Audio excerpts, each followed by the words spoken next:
Assalamualaikum warahmatullahi wabarakatuh. Perkenalkan, nama saya Getsa Octavia Maetsa dengan nomor NPM 2023 1450 1149 dari kelas R3J. Di sini saya akan menjelaskan sedikit materi tentang mazhab klasik. Jadi apa sih itu mazhab klasik? Mazhab klasik merupakan salah satu tonggak penting dalam sejarah pemikiran ekonomi. Mazhab ini muncul pada abad ke-18 hingga awal abad ke-19 sebagai respon terhadap pengembangan ekonomi di era revolusi industri. Pemikir-pemikir klasik menekankan pentingnya pasar bebas, peran minimal pemerintah, dan hukum-hukum ekonomi yang dianggap alamiah. Karakteristik utama dari mazhab klasik. Yang pertama itu ada pasar bebas. Mazhab klasik percaya pada mekanisme pasar bebas tanpa campur tangan pemerintah. Mereka yakin bahwa pasar akan mengatur dirinya sendiri melalui invisible tangan atau tangan tak terlihat, seperti yang dijelaskan oleh Adam Smith. Yang kedua ada teori nilai kerja. Teori nilai kerja ini merupakan nilai suatu barang yang ditentukan oleh jumlah kerja yang diperlukan untuk memproduksinya. Konsep ini menjadi dasar analisis ekonomi klasik. Dan yang ketiga ada teori distribusi.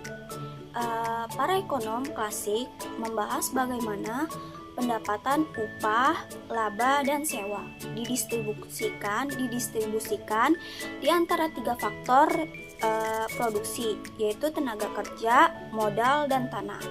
Dan yang keempat ada keyakinan dan hukum alam ekonomi. Mazhab ini percaya bahwa terdapat hukum-hukum ekonomi alamiah yang akan mengatur perekonomian, seperti hukum penawaran dan permintaan. Dan yang terakhir ada pertumbuhan ekonomi, fokus pada akumulasi modal, pembagian kerja, dan perdagangan internasional sebagai pendorong utama pertumbuhan ekonomi. Selanjutnya ada prinsip-prinsip ekonomi klasik. Yang pertama itu ada hukum penawaran dan permintaan. Hukum suatu barang ditentukan oleh interaksi antara penawaran dan permintaan. Keseimbangan pasar akan tercapai secara alamiah. Yang kedua ada akumulasi modal. Tabungan dan investasi adalah faktor utama dalam pertumbuhan ekonomi. Tabungan dari individu akan diinvestasikan kembali oleh pengusaha untuk meningkatkan produktivitas. Yang ketiga ada pembagian kerja.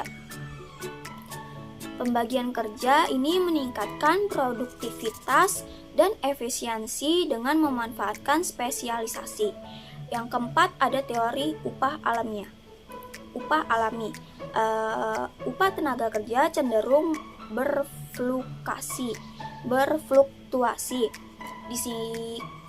di sekitar tingkat subsistensi atau minimum untuk hidup.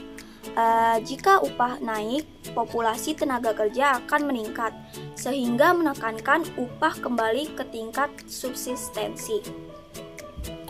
Dan yang terakhir ada teori pertumbuhan ekonomi. Ekonomi klasik melihat pertumbuhan ekonomi sebagai hasil dari akumulasi modal, pembagian kerja, dan perdagangan internasional. Selanjutnya ada tokoh-tokoh penting dalam mazhab klasik. Yang pertama ada Adam Smith. Kontribusi Adam Smith pada mazhab ini yang pertama ada invisible hand. Konsep bahwa individu yang mengejar kepentingan pribadinya juga akan membawa manfaat bagi masyarakat secara keseluruhan.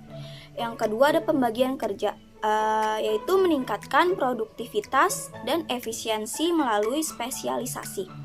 Dan yang ketiga ada pasar bebas, yaitu menekankan pentingnya kompetisi dan pasar bebas sebagai mekanisme alokasi sumber daya yang efisien. Yang kedua ada David Ricardo. kontribusi yang dilakukan David Ricardo itu yang pertama teori keunggulan komparatif, yaitu dasar bagi perdagangan internasional menunjukkan bahwa negara-negara akan mendapat keuntungan dengan mengkhususkan pada produksi barang di mana mereka memiliki efisiensi relatif lebih tinggi. Yang kedua ada teori distribusi, yaitu menganalisis bagaimana pendapatan dibagi antara pemilik tanah, modal, dan tenaga kerja. Yang ketiga ada Thomas Robert Malthus. Kontribusi yang dilakukan Thomas, yang pertama itu ada teori populasi. Populasi cenderung tumbuh lebih cepat daripada produksi pangan yang dapat menyebabkan kelangkaan sumber daya dan kemiskinan. Kritik terhadap optimisme pertumbuhan ekonomi tak terbatas. Yang keempat ada Jean-Baptiste Say. Kontribusi yang dilakukan oleh Jean, yang pertama ada hukum Say, yaitu bahwa produksi akan menciptakan pendapatan yang cukup untuk membeli barang-barang yang dihasilkan.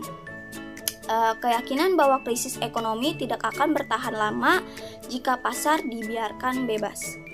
Oke, teman-teman, sekian penjelasan dari saya mengenai mazhab klasik. Semoga dapat dipahami dan dimengerti. Kurang lebihnya mohon maaf. Wassalamualaikum warahmatullahi wabarakatuh. Bye.